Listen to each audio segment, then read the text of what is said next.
Molweni ngiyanibulisa nonke egameni elihle lenkosi yethu Jesu Kristu waseNazaretha.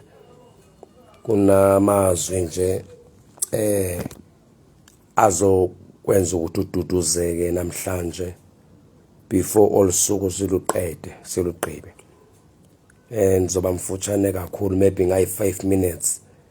Kodwa you will be blessed. You will be blessed if you just can listen carefully.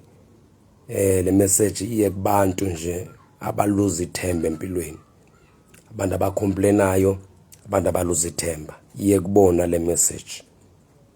In the book of First Peter chapter 5 verse 7, le message iye kuni. Abantu aba always ba complaina, abantu abazithwalela ubunzima babo. Yes, ngayibeka kanjalo. Lethi iBhayibheli verse 7, lonke ixhala lenu liphoseni phezu kwakhe ngokuba yena enikhathalele. This is a verse, a powerful verse. There are people lomhlaba esiphila kuwona, they are always crying. Abanye abantu athi abantu abakwazi ukumelana nobuhlungu abakubona, or some of them of the pains are too deep, are too much. Kodwa nombuzo namhlanje, according to this verse, ethi le verse, lonke ixhala lenu liphoseni kuThixo, bonke ubunzima benu. The reason why abantu not these days bekhala kanje is because of ubunzima bona bayazithwalela, abanikezeli kuThixo konke. They are carrying their burdens for themselves. They are carrying their pains for themselves. Ngoba uThixo lonke ixhala lenu, bonke ubuhlungu benu, nawuba ngabe imphi into ohlangabezana nayo empilweni orokuyona, musukuzithwalela.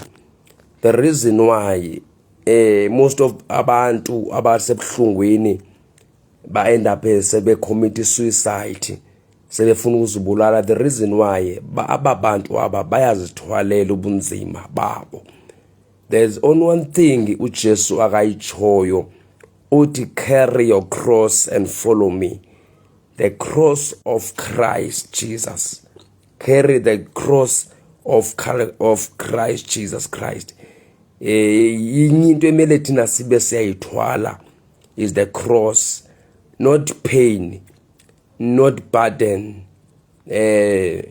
not ukuthi uba hayi ndiyagula, uNkulunkulu akade andiphilise, I'm crying by all means, I'm trying by all means ukuthi I seek job but I can't find job. Yabona zininzi nje izinto ezenza ukuthi abantu bakhale babe sebuhlungwini.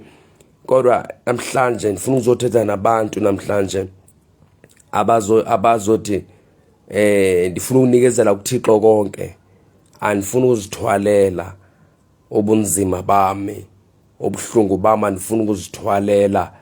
I believe ukuthi emntwini onoThixo, emntwini omaziyo, who knows Jesus, who is, ba understand ukuthi any pain that is coming, any challenge, any tribulation that is rising against impilo zabo, ayizanga kubona tribulation, ayizanga kubona pain, ayizanga kubona leyo pain ize kuJesu, ngoba thina, me and Christ, we are one. Ndifuna ukuthi namhlanje musukuzithwalela ubuhlungu bakho, musukuzithwalela ubunzima bakho, kodwa thatha ubunzima bakho ubunikeze uThixo. Ingakho ezothi uPeter apha kule verse uFirst Peter chapter 5 verse 7, athi lonke ixhala lenu liphoseni phezu kwakhe ngokuba yena enikhathalele. uThixo ubakhathalele abantu bakhe, bonke abantu abakhona emhlabeni, abasaphila emhlabeni. uThixo ubakhathalele futhi akasoze abayekele. Ndifuna ukuthi namhlanje musukuzithwalela ubunzima bakho. You will end up killing yourself if when uzithwalela ubunzima bakho. Musukuzithwalela ipain ngoba you will end up committing suicide because of wena uzithwalela ipain yakho.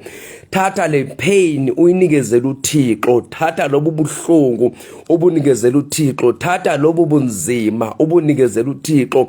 Any challenge that we face empilo yakho, musa wena ukuyilwa ngoba awunawo amandla okulwa ipain, awunawo amandla okulwa ubunzima, awunawo amandla okulwa i-trials and tribulation, awunawo wena lo mandla. Kodwa thatha le nto esisimo kusona usinikezele uThixo. Futhi ngaphezulu konke, stop always complaining.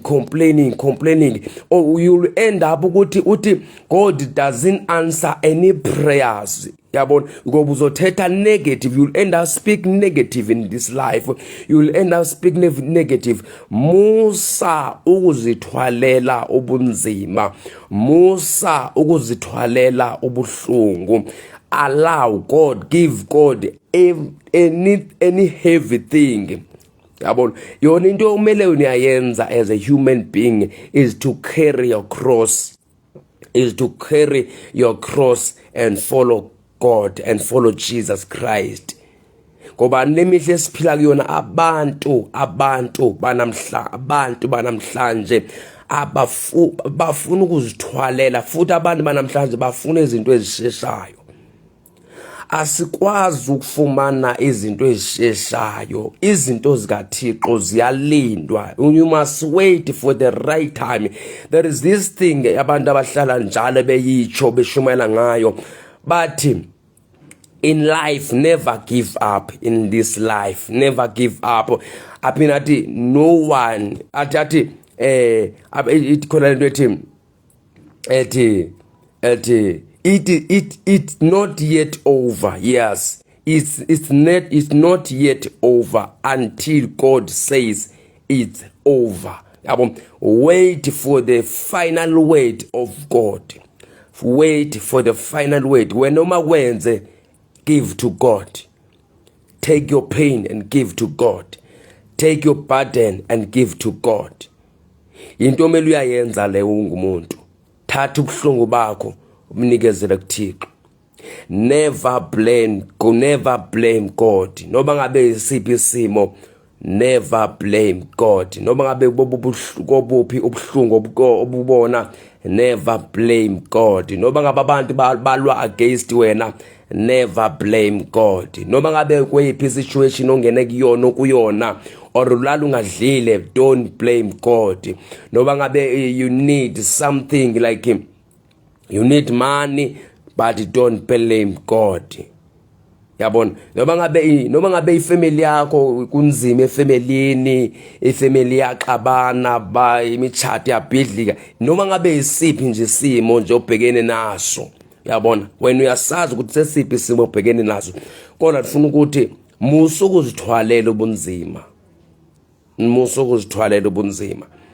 Allow God, give to God. Yabona, thatha ubuhlungu bakho ubunikezele kuThixo. Thatha ipain yakho uyinikezele kuThixo. Ipain ayizanga kuwena, ipain ize kulo okudalileyo.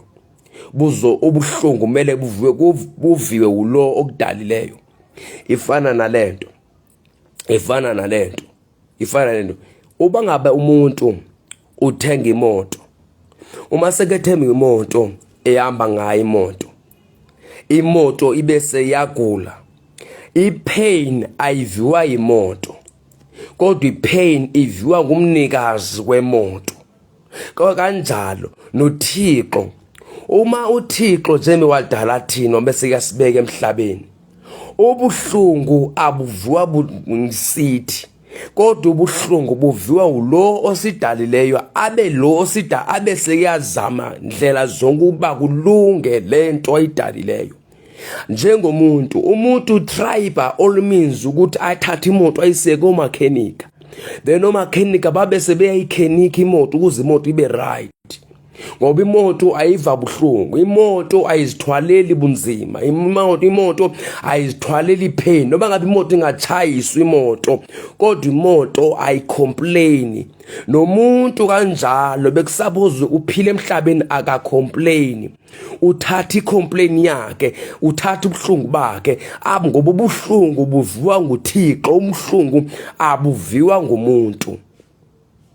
Same applies kuko konke ubuhlungu obuvayo. Musawona ukuzithwalela, ngoba uma usozithwalela ubuhlungu bakho, you will end up blaming God, or you will end up killing yourself, committing suicide, ngoba wena uzithwalela ubunzima, uzithwalela ubuhlungu.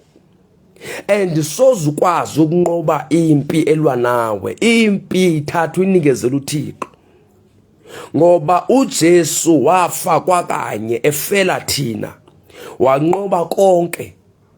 Ngoku yonke impi ehlangana nathi, yonke ubuhlungu obuhlangana nathi abuzanga kuthina, kodwa kubuze kulo sidalileyo. Ndifuna ukuthi ngalo myalezo uqine, be rooted in Christ Jesus. Trust God. Put your trust in God. Put your trust in God. Fix your eyes unto Jesus, the finisher of your faith, the finisher of our faith. Never give up in life. Unganikezeli empilweni. Qina njalo umethembe uThixo.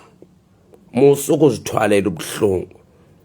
Musa uzithwalela ubuhlungu. Ngiyancenga musa ukuzithwalela ubuhlungu. Be blessed in Jesus Christ's name. Amen.